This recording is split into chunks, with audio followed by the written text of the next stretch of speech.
बिस्मिल्लाहिर्रहमानिर्रहीम। अस्सलाम वालेकुम नाज़रीन, आप यूट्यूब चैनल देख रहे हैं। मैं इमरान खान हूँ। हुकूमत ने बेड़ा गर्क कर दिया, महंगाई बहुत ज़्यादा है, मुल्क तबाह हो रहा है, पाकिस्तान के पल्ले कुछ नहीं है और पाकिस्तान को इमरान खान साहब बर्बाद कर चुके हैं क्योंकि वो नाअहल हैं और उनके पास से कोई विजन नहीं है। ये सारी खबरें आप रोज़ सुनते हैं, लोग इसके ऊपर तज्जिया करते हैं लेकिन फैक्ट्स एंड फिगर्स के साथ नहीं आते। मैंने आज चेक किया कि क्या वाकई इमरान खान ने पाकिस्तान का बेड़ा गर्क कर दिया है, क्या कोई अच्छा काम नहीं किया prime minister of Pakistan Imran Khan ने। तो कुछ चीज़ें हैं, मैं आपके सामने शेयर कर देता हूं। मैंने अभी सिर्फ पहली एपिसोड में 25 चीज़ें निकाली हैं। ये 25 वो चीज़ें हैं जिन्होंने पाकिस्तान के लिए बड़ा डिलीवर किया है। इमरान खान की कामयाबियां, यानी ये जो लोग कहते हैं महंगाई बहुत ज़्यादा हो गई है, मुझे याद है नवाज शरीफ साहब ने एक दिन कहा कि मेरे दौर में रोटी जो है वो 1 रुपए की थी, अब रोटी 6 रुपए की है।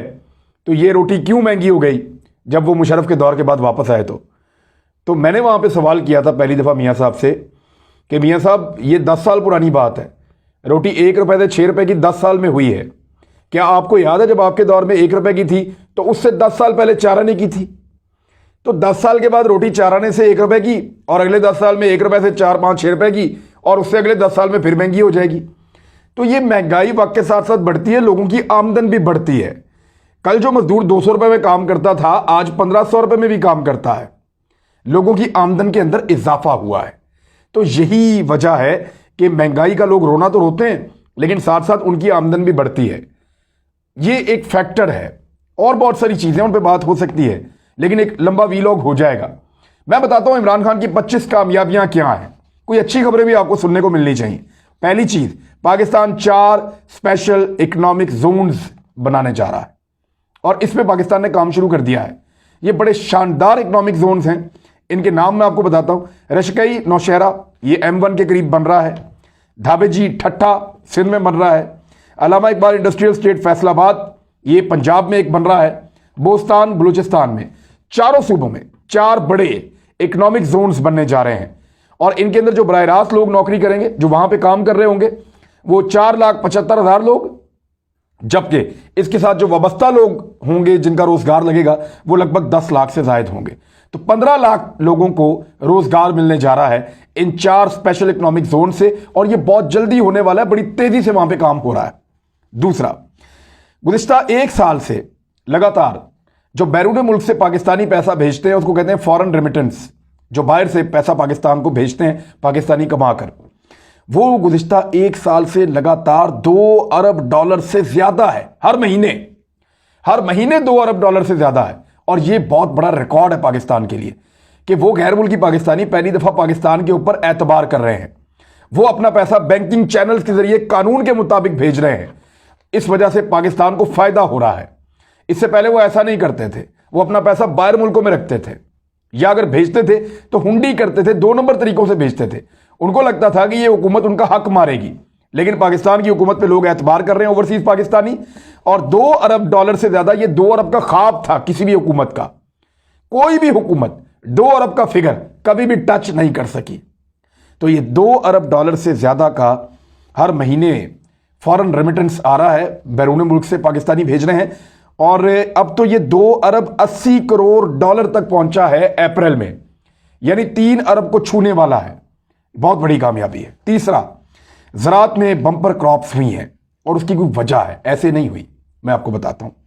पहली बार किसान को बर वक्त और सही कीमत उसकी फसल की मिल रही है। ये 3 सालों में ऐसा हुआ है। मैं खुद क्योंकि छोटी मोटी खेती बाड़ी करता रहा हूं, मेरे दोस्त बहुत सारे हैं वो किसान हैं, तो हमें यह पता है कि बहुत नुकसान होता है। आलू की फसल लोग लगाते थे, आलू निकालना महंगा था और बिकता मार्केट में सस्ता था। कई दफा किसानों ने आलू की फसल के ऊपर हल चलाया है। किसानों ने लाकर आलू जो है वो यहां मॉल रोड पे फेंक दिए थे मियां साहब के दौर में।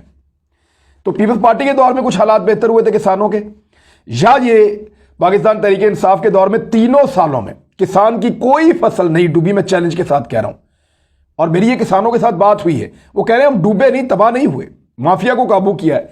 गन्ने के किसान को पहली दफा जो है वो फसल मिली है। बंपर क्रॉप की वजह से जो इस साल में ज़राअत के शोबे से पाकिस्तान को मुनाफा हुआ है वो 1100 करोड़ की इजाफी आमदन पाकिस्तान को हुई है।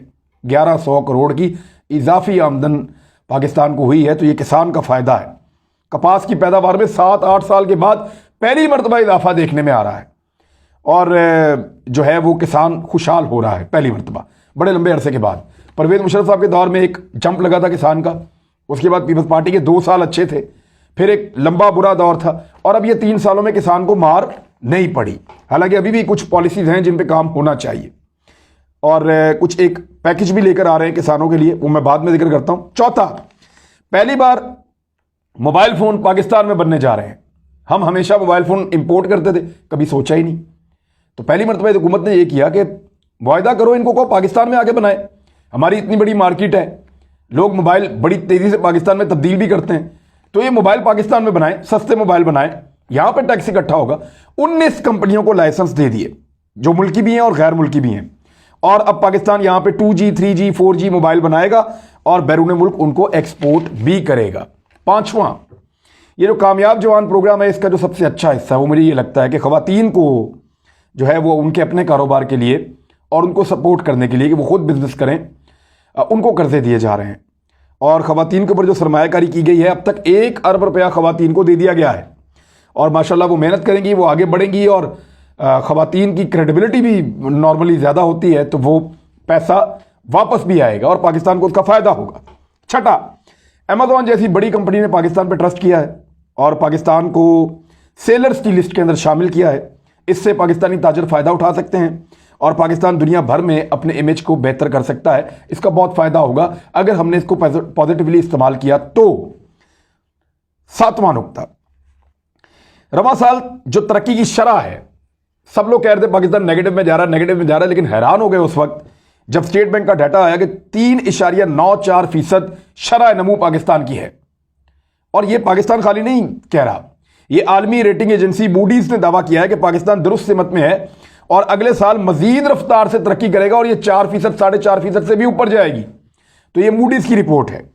गुज़िश्ता साल बड़ी मनफी खबरें थी, कहा जा रहा था कि कोलैप्स कर जाएगा पाकिस्तान, लेकिन पाकिस्तान ने अगले साल के लिए जो हदफ रखा है वो 4.8% का टारगेट सेट किया है। और इस दफा ये कोई लफ्जों का गोरख धंधा नहीं है, पाकिस्तान आगे बढ़ रहा है तो आपको नजर भी आ रहा है। आठवां, नैब ने 1999 से लेकर 2017 तक 18-19 साल के अंदर 19 साल लगभग, इतने सालों में जो पैसा रिकवर किया बेईमान, करप्ट और चोरों और लुटेरों से, 18-19 साल में जो पैसा इकट्ठा किया वो था 290 अरब रुपए। 290 अरब रुपए।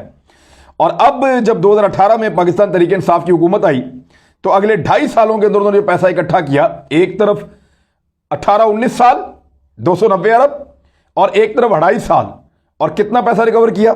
484 अरब, यानी उससे तकरीबन दुगना पैसा रिकवर कर लिया और इंतहाई कम वक्त के अंदर।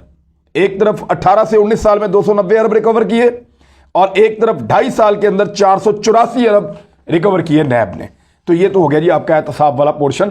जो लोग कहते हैं कि क्या बरामद किया, क्या लूट का माल निकाला, तो ये लूट का माल निकाला और लगातार निकल रहा है। अभी नवाज शरीफ की प्रॉपर्टीज भी पहली दफा ताकतवर आदमी किया कि जायदाद जो है वो नीलाम हुई है। हमेशा यहां गरीब का घर नीलाम होता है, हमेशा यहां गरीब की गाड़ी नीलाम होती है, हमेशा यहां गरीब का नुकसान होता है, कमजोर का नुकसान होता है। पहली दफा ताकतवर माफिया पे हाथ पड़ा है, वो मोहम्मद बूटा ने नवाज शरीफ साहब की प्रॉपर्टी खरीद ली है, तो ये भी पहली दफा हुआ है। नौवां, पाकिस्तान के नेशनल ग्रिड में पहली मरतबा एटमी बिजली शामिल कर दी गई है। ये पहले भी थी लेकिन जो बड़े पैमाने पे हुआ है ये अब हुआ है। और 105 मेगावाट बिजली जो है नेशनल ग्रिड में चली गई है और 1100 मेगावाट टोटल बिजली जो है ये K2 जो नेशनल बिजली घर एक बनाया गया है एटॉमिक या जोहरी तवानाई से, वो 1100 मेगावाट बिजली देगा और इसी सलाहियत का K3 2021 के आखिर तक मुंसलिक हो जाएगा, वो भी इतनी बिजली देगा। तो ये एक बेहतर, सस्ती और जो है माहौल दोस्त जो बिजली है पाकिस्तान बनाएगा। और दिसंबर में एटमी ईंधन की तरसील हुई थी यहाँ पे पाकिस्तान न्यूक्लियर रेगुलेटरी अथॉरिटी की इजाज़त के बाद, और फरवरी में इस प्लांट पर हिफाजती टेस्टिंग और जांच पड़ताल करने के बाद अब एटमी बिजली शामिल। पहले ये क्यों नहीं कर रहे थे? इसलिए कि ये बिजली आपको कमीशन नहीं देती, यानी इसमें तेल का कमीशन नहीं होता, इसमें जो पावर प्लांट लगते हैं, बिजली घर लगते हैं IPPs, उनका कमीशन नहीं होता, तो इसलिए सियासतदान इससे भागते थे। तो अब ये शामिल हो गई है, एक हो गई, एक और होने वाली है और ये बहुत बड़े पैमाने पे बिजली बनाएंगे। 10वां, मुल्क की तारीख में अयूब खान के बाद पहली मरतबा बड़े बड़े डैम्स बन रहे हैं और बहुत तेज़ी से उनके ऊपर काम हो रहा है। मैं अभी गिलगित बल्तिस्तान से आ रहा था, वापसी में फ़्लाइट कैंसिल हो गई, तो वहाँ से मैंने एक गाड़ी ली, मैं खुद ड्राइव करके आया, तो मैंने देखा दासू डैम पे, देम्र भाषा डैम पे बहुत तेज़ काम चल रहा है। मैं रात को जब वहाँ से गुजरा तो वक्त था ऑलमोस्ट मेरे ख्याल में कोई, क्योंकि 12 बजे हमने खाना खाया था, चलास के पास तो कोई 2 बजे का वक्त होगा, 2-3 बजे का वक्त होगा। तो रात को 3-4 बजे, 2-3-4 बजे भी वहाँ पे काम चल रहा था और वहाँ ट्रक आ जा रहे थे, मसनूई रोशनियाँ लगा के लोग तेज़ी से काम कर रहे थे। तो ये बहुत बड़ी कामयाबी है कि डैम्स के ऊपर बहुत दहाइयों के बाद पाकिस्तान में तेज़ी से काम हो रहा है। कई छोटे छोटे डैम्स बन रहे हैं। ये डैम ना सिर्फ हमें सस्ती बिजली देंगे बल्कि पाकिस्तान के अंदर बहुत बड़े पानी के ज़खायर बन जाएंगे, जो हम अपने माहौल को बेहतर करने के लिए, अपनी ग़िज़ाई ज़रूरियात पूरी करने के लिए और अपनी अजनास उगाने के लिए ये पानी हम इस्तेमाल कर सकेंगे। 11वां सी पैक परवेज़ मुशर्रफ साहब के दौर में शुरू हुआ, सरदारी साहब के दौर में आया, नवाज शरीफ साहब के दौर में आया, अब इमरान खान साहब के दौर में आया। सब इस पर काम करते रहे। इस हुकूमत ने उस पर और काम तेज़ किया है और इसको मज़ीद वसी किया गया है। सरमायाकारों को कानून और पॉलिसीज़ में सहूलियात फराम की जा रही हैं। इमरान खान ने जो वीज़ाज़ हैं सरमायाकारों के लिए या जो उनके लिए काम करने की सहूलियात हैं उनको अलग किया है और उनको बेहतर बनाने के लिए काम कर रहे हैं। और ये अब सी पैक को पूरे एशिया तक फैलाया जाएगा, यानी सेंट्रल एशिया को हम साथ जोड़ रहे हैं, ईरान और तुर्की को साथ जोड़ रहे हैं। तो ये पूरा खित्ता अब एक हब बन जाएगा और पाकिस्तान यहाँ पे एक मरकज़ होगा उसका, इस पूरे खित्ते का, सी पैक के ज़रिए से। तो ये एक बड़ी कामयाबी है। 12वां, अफगान बॉर्डर के साथ 17 नए बाज़ार तामीर किए जा रहे हैं। अच्छा, ये सारे लोग स्मगलिंग करते थे, कोई मंशियात की, कोई असले की, कोई गाड़ियों की, कोई इलेक्ट्रॉनिक्स की, कोई कपड़े की, हर चीज़ की स्मगलिंग अफगानिस्तान से पाकिस्तान में होती थी। बाढ़ लगा दी पाकिस्तान ने, दहशतगर्दी रुक गई। अब वो जो 17 बाज़ार बने हैं वो एक बहुत बड़ी खुशखबरी है वहाँ के नौजवानों के लिए। वो अपना कारोबार वहाँ पे करें और जो पैसा वो इलीगल तरीके से कमाते थे उसको कानूनी तरीके से कमाएं और पाकिस्तान के जो कस्टम्स की मद में पाकिस्तान को जो आमदन होती है, जो स्मगलिंग की वजह से आमदन नहीं होती थी, वो भी ख़त्म हो जाएगा मामला और पाकिस्तान को इसका बहुत फ़ायदा हो रहा है और ये बहुत तेज़ी से काम इनके ऊपर जारी है। 13वां, सऊदी अरब और यूएई से ताल्लुकात का एक नया दौर है। ये लोग पहले आपको गुलाम समझते थे, आपको मुलाजिम समझते थे, क्योंकि आपके लोग इनके मुल्कों में जाके रहते थे, इनकी गुलामी करते थे, इनके अकामे लिए होते थे। तो इस मरतबा कोई अकामे वाला वज़ीर आपको नहीं मिलेगा, इस दफ़ा आपको कोई अकामे वाला वज़ीर आज़म आपको नहीं मिलेगा। हमारे ताल्लुकात ख़राब हुए, नाराज़गी हुई, गिले शिकवे हुए, लेकिन फिर सऊदी अरब को और यूएई को समझ आई कि अब पाकिस्तान बदल गया है, यहाँ नए लोग हुक्मरानी कर रहे हैं, तो इनके साथ ताल्लुकात किसी और तरह होंगे। फिर उन्होंने कहा जी 1 करोड़ नौकरियां हमारी अगले 10 साल में निकल रही हैं, ज़्यादातर हम पाकिस्तानियों को देंगे। उन्होंने सपोर्ट के लिए फ़ंड भी दिया पाकिस्तानियों को $500 मिलियन का। तो ये पाकिस्तान और उनके एक नए दौर का आगाज़ है। कैदियों को भी छोड़ा, बहुत सारी चीज़ें हुई।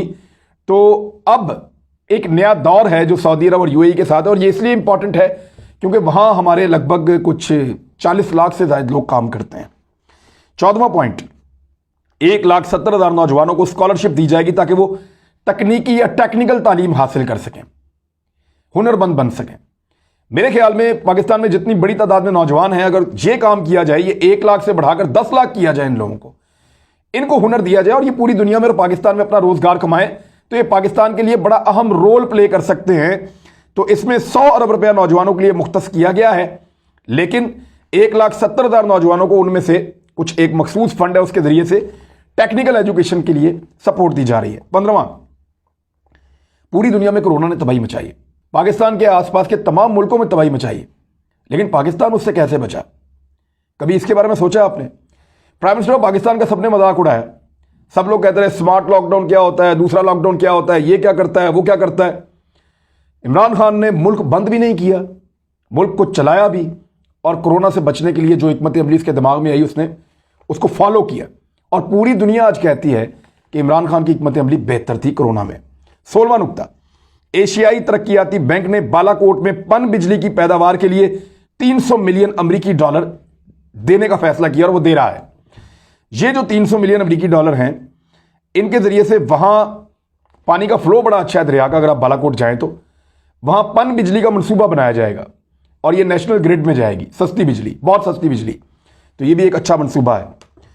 17वां, आईटी के शोबे में पाकिस्तान की जो बरामदात हैं वो रवा साल बढ़ते हुए, यानी ये जो साल अब चल रहा है इसमें बढ़ते हुए $2 अरब तक कमाई कर रही हैं। और ये एक बहुत बड़ी शानदार कामयाबी है, इसको पाकिस्तान को बहुत आगे लेकर जाना है।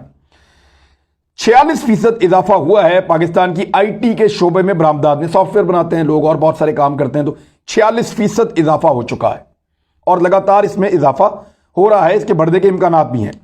सॉफ्टवेयर टेक्नोलॉजी पार्क्स पाकिस्तान बनाएगा और उसके लिए पाकिस्तान ने प्लानिंग भी कर ली है। रावलपिंडी और फैसलाबाद में यह हुकूमत बनाने जा रही है। तो ये आईटी के शोबे में बहुत ज़्यादा स्कोप है और पाकिस्तानियों को इसमें ज़्यादा से ज़्यादा जाना भी चाहिए। 18वां, गिलगित बल्तिस्तान स्कर्दू पाकिस्तान के मसरूफ़ तरीन एयरपोर्ट्स बन रहे हैं। यहाँ सियाहत में बहुत ज़्यादा दिलचस्पी ली जा रही है। पाकिस्तान में सियाहत बहुत ज़्यादा आगे बढ़ रही है। नई साइट्स जो है उनको दरियाफ्त किया जा रहा है। नए इलाकों के अंदर होटल्स बन रहे हैं, नए इलाकों के अंदर साइट्स तैयार की जा रही हैं, नए इलाकों के अंदर वहाँ एक्सप्लोर किया जा रहा है, उनको वहाँ रास्ते बनाए जा रहे हैं। तो सियाहत के हवाले से पाकिस्तान में बहुत पोटेंशियल है और उस पोटेंशियल को अमली तौर पे पहली मरतबा पाकिस्तान में इस्तेमाल किया जा रहा है। 19वां, बिलियन ट्री सुनामी का जो मनसूबा था, इमरान खान साहब ने पहले अरब पौधों का आखिरी पौधा थोड़े दिन पहले लगाया है।